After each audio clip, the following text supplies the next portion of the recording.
Magandang hapon po sa inyong lahat. May mga bago pala dito, no? Kasi yung way na ipe-present ko sa inyo yung product is parang case study siya.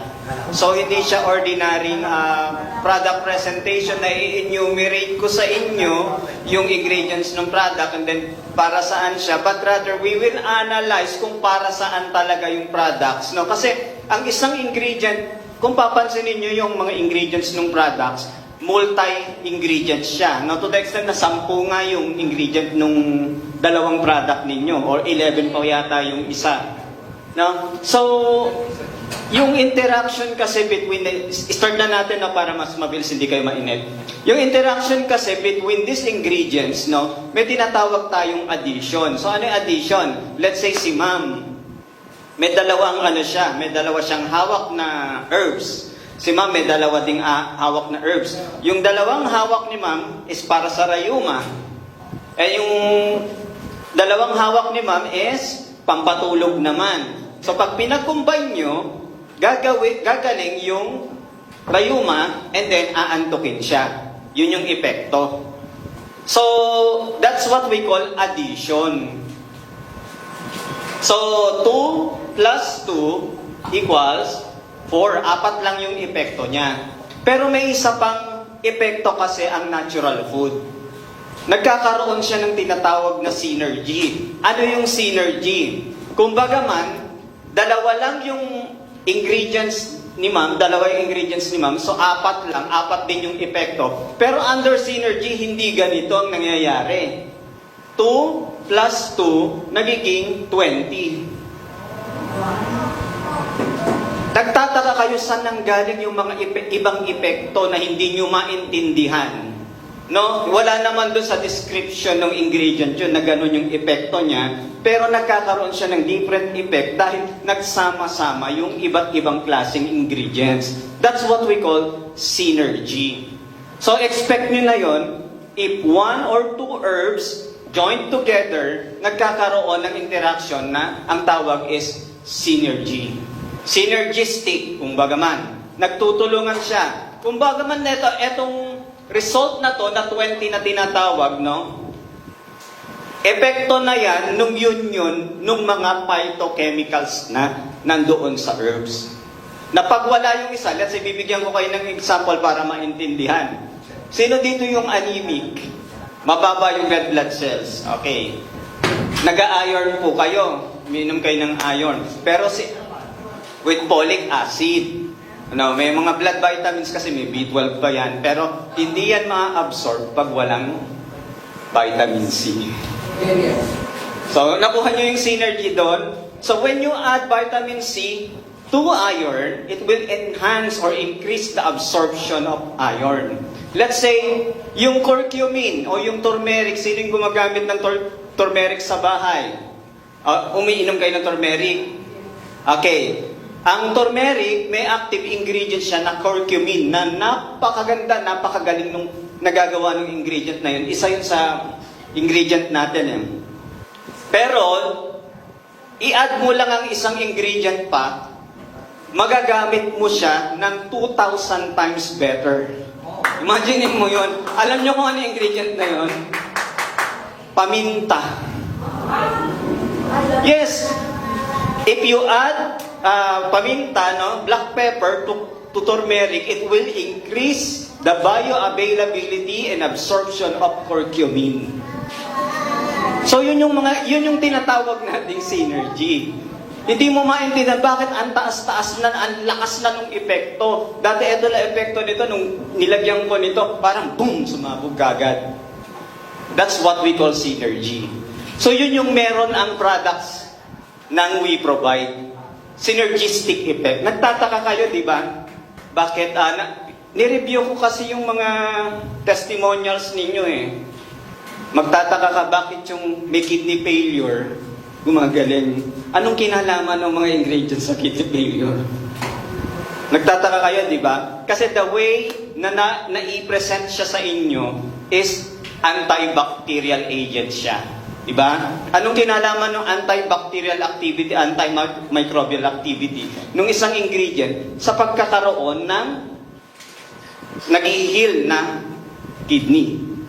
So yun yung mga pag-uusapan natin. So by the way, bago pa lumalim yung ating pag-uusap, let's talk about epigenetics. Ano yung epigenetics?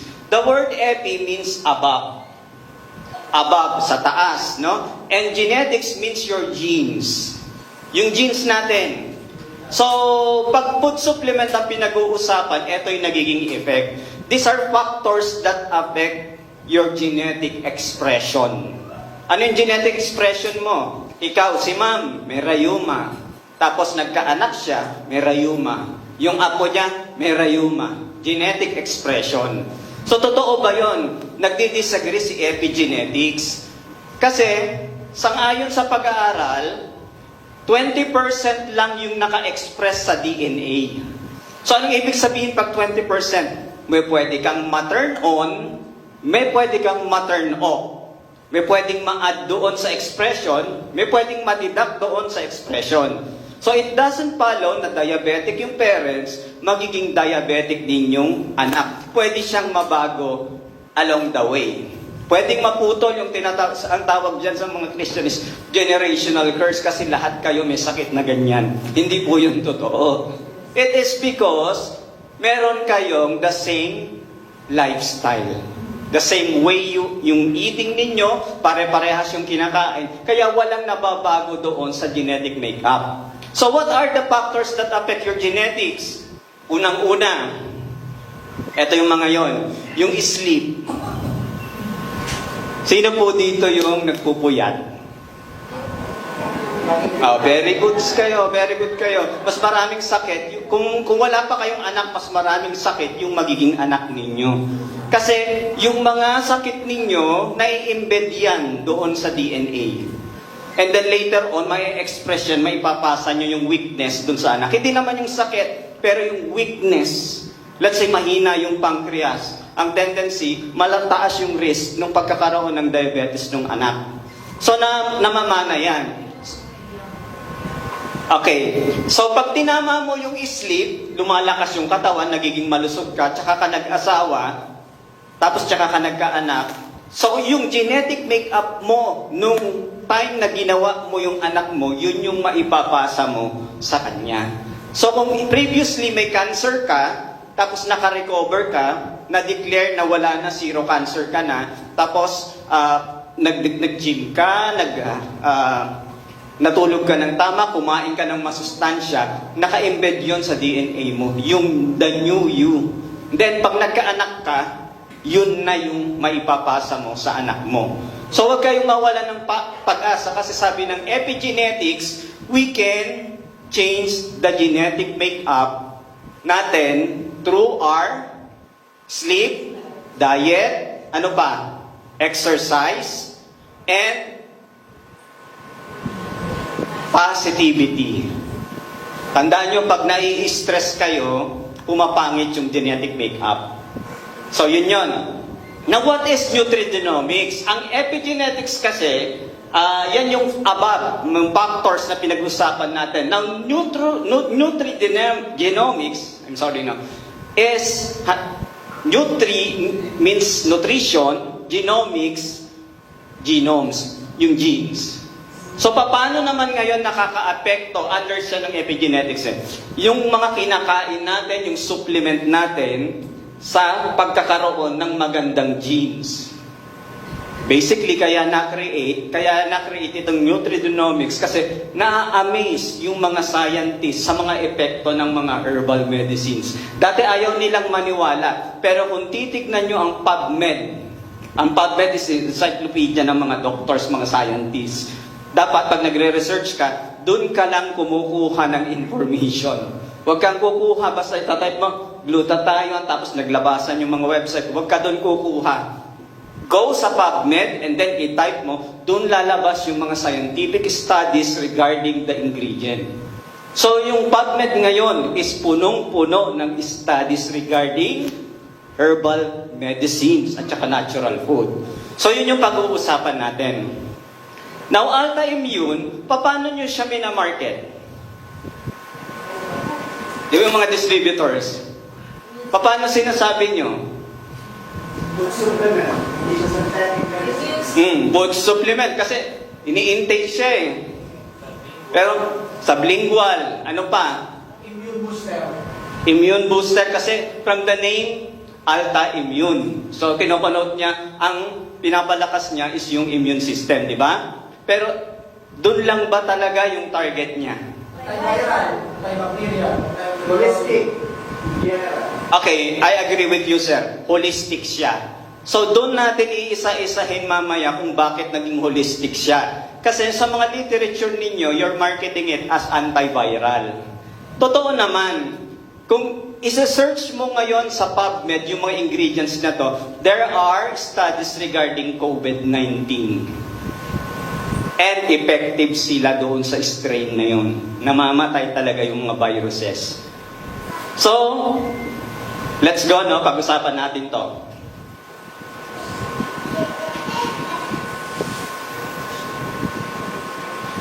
So, huwag kayong maiinip pa. Medyo classroom type siya kasi case study tayo eh. So, this is an up-to-date review regarding cutaneous benefits of Oreganum vulgare or yung tinatawag nating oregano. Kayo po ba gumagamit kayo ng oregano? Marami yan sa kalsada eh. Saan nyo ginagamit? Sa sipon at ubo. Di ba pwede siya sa baby? Kasi yung anak ko, may halak, may sipon, 3 buwan. Ang ginawa ko, kinuha ko yung dahon, piniga ko, tapos pinainom ko yung katas doon sa baby, tapos ilang araw lang, araw-araw kong ginagawa yun, nawala yung halak, nawala yung ubo. So, ganun ka-effective yung oregano. Now, base dito sa study na to, kung papansin ninyo, no, investigations have demonstrated that compounds are also potent. Ano yung description niya? Antiviral ba siya? Antioxidant.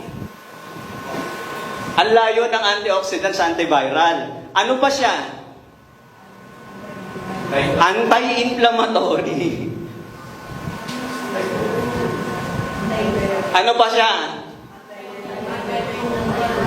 Anti-diabetic. So yung anti-diabetic niya is nagpo-fall under secondary. Anti-cancer.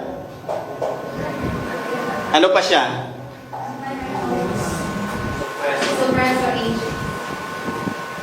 Okay, yun na yun. So, may iba, nako, delikado pa. May isa pa tayo dito, no? Kinonfirm lang yung antioxidant, antimicrobial, ayan yung conclusion ng study, anti-inflammatory activities of this essential oil. So, ano pa yung gamit niya? Para malaman natin. Anti-aging siya. So, yung Alta-Immune, pwede niyong ipatak sa tigyawat, matutuyo yung tigyawat. Ginagawa niyo ba yon? Ginagawa niyo minsan? Yun yung mga gamit ng essential oils. Pag may sugat kayo, since malakas yung antibacterial niya, instead na gumamit ka ng antibiotic, ipatak mo yung Alta-Immune mismo dun sa sugat. So pagka napatakan mo yon, magpo-promote yung mga ingredients, magpo-promote ng healing, and then yung sugat protected from all types of bacteria, viruses, and fungal infection. Yun yun. So, antimicrobial. Pag sinabi niyong antimicrobial, malawak yung scope niyan. Microbes includes viruses, bacteria, and fungi. Fungus, okay. So, included na yan. Antifungal siya, antibacteria, antiviruses. So, pag ginagamit mo sa Alta-Immune, ano pa yung ibang gamit mo? Hindi nila. Pwede mong ilagay sa anan, pwede mong ilagay sa alipunga, pwede mong ilagay sa eczema. Directly. Sa kagat ng lamok. Directly. So, hindi lang siya ini-intake. Pwede siya sa balat directly. Yun yung tamang gamit niya. Okay? So, ito yung effect niya. Tignan nyo ha. May anti-diabetic, anti-cancer siya na epekto. Now, let's go to the second ingredient. Pwede yun. Especially yung alta-immune. Kasi yung alta-immune, halos lahat kasi to pare-parehas ng function. May konting deviation lang, pero makikita nyo kung ano yung pinakamalakas na activity niya, secondary activity. Kaya may tinatawag tayong secondary. So, ibig sabihin, ginagamot nyo yung nasa primary, meron din kayong sakit doon sa secondary. Ay, bakit yung sugar ko bumaba? Bakit yung BP ko bumagsak? Uminom ako ng losartan, tapos nag-uminom din ako ng alta-immune. Bakit bumagsak? Kasi secondary effect yun eh. May ganong epekto na yung ingredient. So, kailangan maintindihan nyo para maiwasan nyo yung tinatawag na duplication, no? Pag nagdoble kasi, ito yung interaction sa medicine. Pag yung iniinom mong food supplement, pampababa ng BP, then uminom ka rin ng pampababa ng BP. Sabi ng FDA, no approved therapeutic pero sa research studies, conclusions meron. Nakakababa talaga ng BP. So, pag nag-combine yan, dodoble yung epekto, babagsak yung BP mo. Hindi magno-normal, sa baba siya. So, kailangan alam mong gamitin. Interaction kasi yan between medications and supplement. So, second is yung tinatawag na ginger. So, ano yung sabi ng study? Bioactive compounds and bioactivities of ginger. Ano yung sabi dyan? Demonstrated that ginger possesses multiple biological activities including antioxidant. So, parehas lang dito. Ano pa? Anti-inflammatory, parehas din. Ano pa? Antimicrobial, parehas din. Anti-cancer. So, this time, ginger, primary yung anti-cancer. Nandito siya. Primary yan kasi ginagamit din talaga ang ginger sa cancer. So, ano pa? Neuroprotective. Alam nyo ba kung pag sinabing neuroprotective, ano ba yung mga sakit sa utak? Alzheimer's. Ano pa? Dementia. Ano pa? Yan, yung mga migraines, yung mga ganyan. Lahat yan covered yan pag neuroprotective. So, dito siya. Ang sinus kasi ano yan natuyong mucus dito sa may under ng sinus mo. So, kailangan ma-detox yun, matanggal yun. May mga natural way naman na minsan pinaplood to para lumabas yung... May mga way kung paano tanggalin yan. Hindi kailangan operahan. Kasi yung iba, pinapa-opera yan pag malala na yun. Neuroprotective. Ano pa? Aside from neuroprotective. Cardiovascular protective.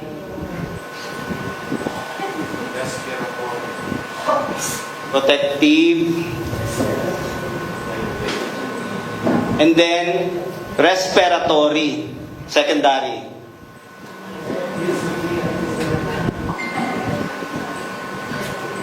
Okay. So, bakit dito tayo sa studies na kinukuha? Bakit dito sa PubMed kinukuha yung epekto ng per ingredient? Kasi pag kinuha nyo lang yan sa labas, walang maniniwala.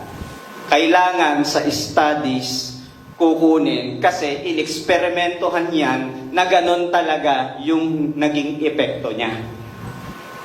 So, sa studies lang dapat kinukuha. Now, second,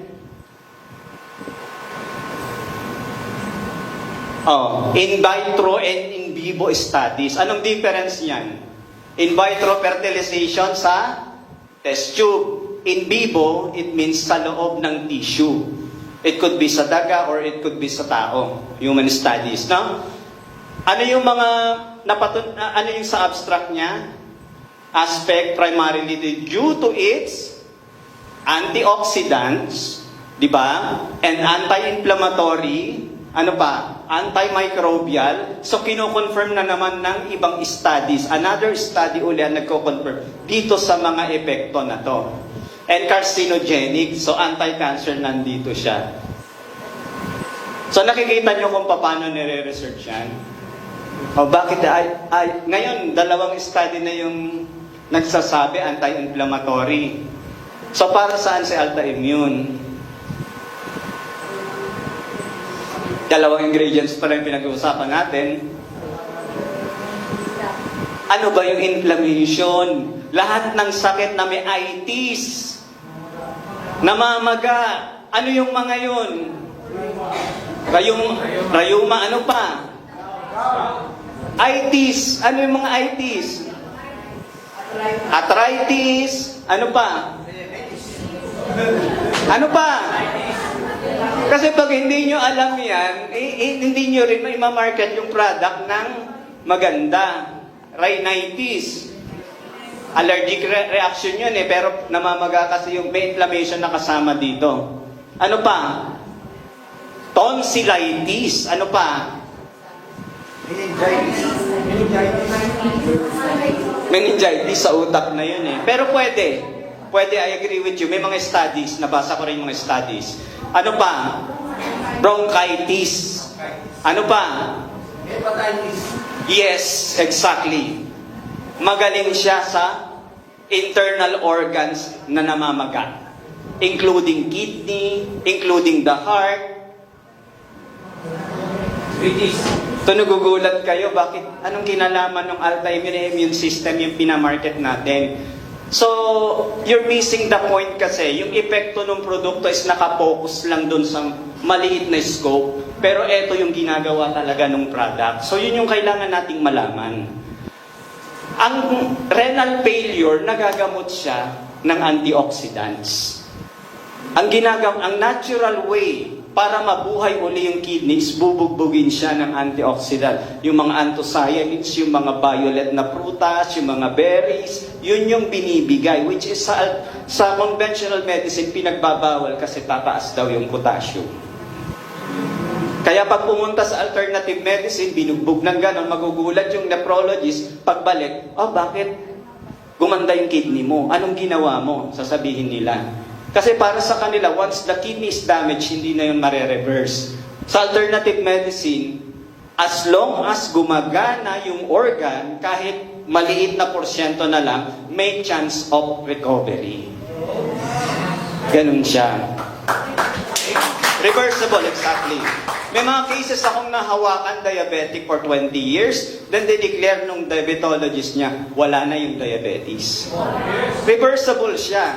There's no such thing as irreversible. Lahat, everything is changing. Nagbabago lahat. So, punta tayo sa cinnamon.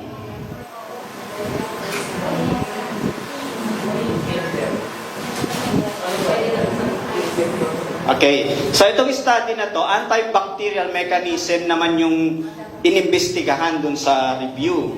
Pero magugulat kayo dun sa mga sasabihin mamaya. Antibacterial, ayan siya.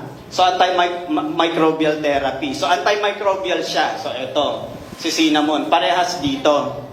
Pero sa ibang studies, ito siya. Cinnamon and health. Ano yung iniimbestigahan dito?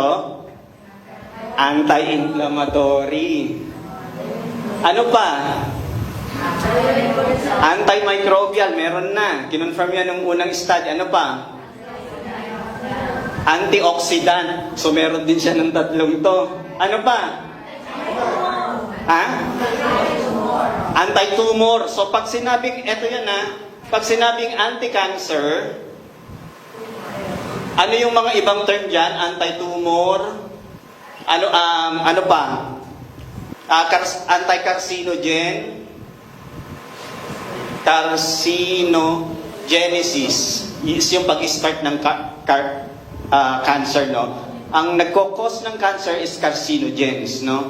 So pagka etong term na to, nakita nyo, isa lang ang ibig sabihin yan. Cancer. So, magpo-fall siya under dito. So, anti-cancer, ano pa? Cardiovascular protective, eto siya. Primary din yan. Magaling ang cinnamon, kala nyo. Ini-snap-snap nyo yan. Tuturuan ko kayo ng technique mamaya kung paano nyo gagamitin yan. Ano pa? Ang pinakamalakas na epekto niyan is anti-diabetic. Kasama yung obesity. Kasi pag obese ka, may symptoms ka, metabolic syndrome yan. Tumataas yung sugar, hindi mo magamit yung insulin. So, ilagay na rin natin. Anti-obesity. Then, cardioprotective.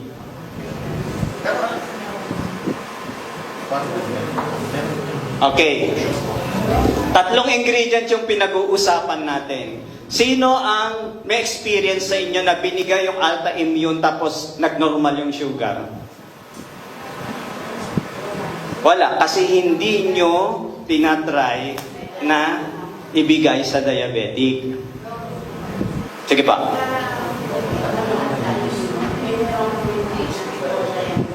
Ito, ma'am, tuturuan kita. Ganito yan. Pag nag-i-incorporate ka ng food supplement at meron kang maintenance, just make sure lang, minomonitor mo kung ano yung maintenance mo. Kasi pag in-incorporate mo yung, ito yung epekto niyan eh. Ito yung sakit. Ito yung cause ng sakit, no? Ito yung diabetes. Ito yung heart, cardiovascular disease, ito yung kidney. Ang ginagawa kasi ng mga maintenance, directly, dito nila inaayos yung symptoms. Ito yung cause ng sakit. Ang food supplement, dito siya bumababa sa loob. Sa root cause ng problem.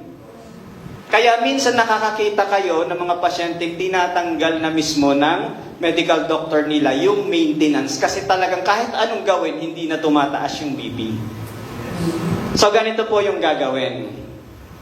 Pag nagtitake kayo ng alta immune, then may maintenance kayo sa high blood, just make sure lang 3 beses nyo imo-monitor yung BP sa loob ng isang araw. Pagkagising, sa tanghali, at bago kayo matulog. Then, pagka-measure ninyo at napansin ninyo na nasa lower side na yung BP, let's say 90/60, pag ininuman mo pa yun ng maintenance, magkakaroon ka ng hypotension. Yung para kang gaganyan-ganyan. Wala kang puwersa, para kang matutumba. Hypotension na yung tawag nun. So, mababa na kasi, ininuman mo pa ng medication. And then sa ibang case naman, yung mga diabetic, iinom sila ng maintenance sa gabi, may food supplement. Yung food supplement, nakakababa talaga rin siya ng sugar. Proven na yan. Lalo na si cinnamon. Ngayon, uminom pa rin ng metformin, natulog. Yun yung mga cases kasi, hindi nila na-monitor, na yung sugar pala nila is nasa lower side na ng boundary. Nung bumagsak, hypoglycemia. Anong nun? Nagiging effect nun? May mga diabetics na hindi na gumigising. Cardiac arrest. Kaya napaka-importante kasi na minomonitor nyo pag may maintenance kayo. Hindi porket sinabi ng medical doctor ninyo, forever mo na yung iinumin, hindi po yun totoo. Kasi pag mababa na, baliw ka pag ininuman mo pa ng maintenance. Imo-monitor mo. Then pag mababa na, skip the medication. And ang expression kasi niyan, sasabihin, ay gamot mo na yan forever, wag mong inumin yan. Kasi yan mga food supplement lang yan, wala yung epekto. Pero ang katotohanan yan, pag naayos na yung root cause ng problem, hindi mo na to kailangan. So ano nangyayari? Since doktor mo siya yung paniniwalaan mo. Diba? Hindi kasi nai-inform yung tao about the benefits of food. Ano sabi ni Hippocrates? Ang totoong gamot ay pagkain. Food. Pang-control lang to. Pansamantala kailangan mo rin to kasi mamamatay ka pag hindi mo na-control yung symptoms eh. Pero, while incorporating food supplement, imo-monitor mo kasi in the future, baka tanggalin na siya. Hindi mo na siya kailangan kasi na-address mo yung root cause of the problem. So, nakukuha po natin? Yes! So, monitor ha, importante po yan. Tapos, huwag iinuman ng maintenance pag mababa na. I-skip mo lang. Okay. So, yan si cinnamon. And then, punta tayo kay thyme. Anong sabi nitong conclusion ng isang study? Thymol, no? And thyme, essential oil.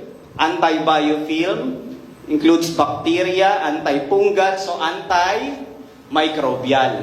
Ito siya. Present siya dyan. Ano pa? Bukod sa anti-microbial, anti-parasites, kasama yan sa anti-microbial.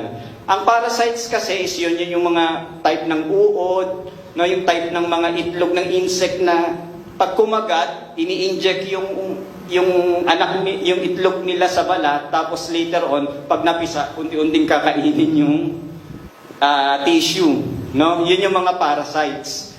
Okay, thymol has promising anti-tumor. So meron siyang secondary effect, anti-tumor or anti-cancer. Ano pa?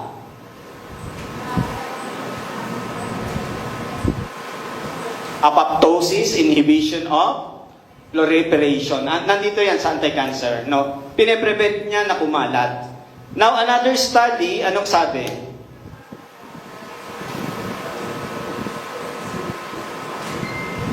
Expectorant. Ano pa? Anti-inflammatory. Ano pa? Antiviral. So, antimicrobial. Ano pa? Hypertensive. Antiseptic is antimicrobial. Ano pa? Anti-cancer. Anti-cancer. Okay, ano pa?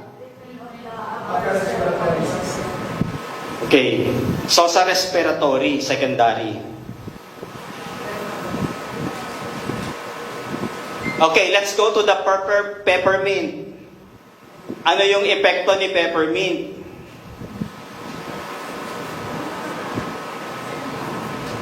Yan yung study. Peppermint essential oil, its phytochemistry, biological activity, and pharmacological effect. Alam niyo yung pharmacological? Pharmacy yan, so ibig sabihin, gamot talaga siya. Pag sinabing pharmacological effect, it has the same effect as pharma, medicines. Ayaw lang ng FDA, kaya wag na lang kayong maingay. Ayaw lang nila na banggitin. So ito sa study, sinamarize na. So yung biological activities niya, anti-inflammatory, antibacterial. So meron siya nitong tatlong to. And immunomodulation. Okay, ito importante to. Immunomodulatory. Sinong may case sa inyo ng psoriasis? Binigyan nyo ng alta immune gumaling. Sino may case sa inyo? Meron. Bicol. Tiga Bicol. Nagagamot ng alta immune yun kasi through the immunomodulatory effect ng mga ingredients. So kung hindi nyo alam na pwede pala siya doon, kasi sometimes if you don't know the effect of the food supplement, ano ka kasi baka magalit sa iyo na hindi naman umepekto, sayang lang yung pera niya, no? Pero kung alam mo na ngayon, mas lalakas yung loob mo na ialok mo doon sa prospect mo. Kasi sinasabi talaga nung mga studies na meron siyang immunomodulatory. Kasi ang sakit na psoriasis, lupus, ano yan nag-hyper yung immune. Ang sinisira yung organs ng body mo. Na pag sinabing immunomodulatory, inaano niya, pinipigilan niyang mag-hyper. Dito ka lang, sa tama ka lang na response. Huwag kang mag-over, huwag kang mag-under. Nasa gitna ka lang. So yun yung ginagawa ng mga ingredients dun sa immune system ng taong may autoimmune. So immunomodulatory. Now what else? Neuroprotective, anti-fatigue, and antioxidant. Antioxidant siya is nandito. Ito talaga kasi ang primary effects ng mga essential oils. Itong tatlong to. Tapos, saan siya ginagamit? Kasi meron din kayong peppermint Di ba? As a single ingredient product, ito yung study niya. Dito nyo siya gagamitin. Ano? Saan yung application? Gastrointestinal disease. So, pwede nyong i-intake ang peppermint oil para ma-address yung mga namamaga sa bituka. Yan yung mga application niyan. Dermatological disease. Post-operative adjuvant therapy. Pag na-operahan yung tao, kasama siya yung peppermint sa therapy na ginagamit para mas mabilis gumaling yung na-operahan. Other application. Ano yung pharmacological effects niya? Gastrointestinal protection, liver and kidney protection, skin protection, respiratory protection, anti-diabetic, no? Brain and nervous system protection. Kasi ginagamit siya sa